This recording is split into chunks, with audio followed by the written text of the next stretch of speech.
L-Awtorità Maltija għat-Turiżmu l-MTA iffirmat ftehim mal-klabb rinomat tal-futbol Ingliż Tottenham Hotspurs. Bħala parti minn dan il-ftehim se tiġi organizzata il-VisitMalta Kap bl-logħba li se ssir fl-10 ta' Wissu li ġej meta Tottenham se jilagħbu kontra t-tim Ġermaniż ta' Bayern Munich fil-grawnd tat-tim Ingliż f'Londra. B'dan ifisser li l-captian tat-tim nazzjonali Ingliż Harry Kane se jirritorna f'dan il-grawnd għall-ewwel darba wara li naqat mat-tim Ġermaniż minn Munich. Dan ġie mħabbar waqt konferenza l-aħbarijiet li preżenti għaliha kien hemm il-Ministru għat-Turiżmu Clayton Bartolo, il-Kap Eżekuttiv tal-Awtorità Maltija għat-Turiżmu Carlo Micallef u ex-plejers tal-iSpurs. Il-Ministru Bartolo sostna li din il-logħba ta' ħbiberija se tagħti viżibilità akbar lil Malta fis-suq turistiku Brittaniku u dak Ġermaniż.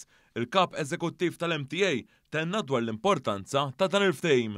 Il-suq Ingliż u suq Ġermaniż li għandhom supporters madwar l-Ewropa u madwar id-dinja. Din l-inizjattiva, il-brand VisitMalta, se tkun qed tiġi reklamata b'mod qawwi sabiex inkomplu nattiraw turiżmu ta' kwalità l-Gżejjer Maltin.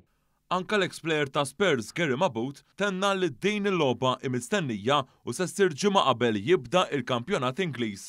Fingers crossed, I think we'll get a fantastic crowd for it. Tottenham Hotspur against Bayern Munich, 6 times European champions, maybe 7 times European champions by then. But it's going to be a fantastic game. And of course, the big thing about it, Harry Kane coming back to the new Spurs Stadium is going to be an incredible occasion.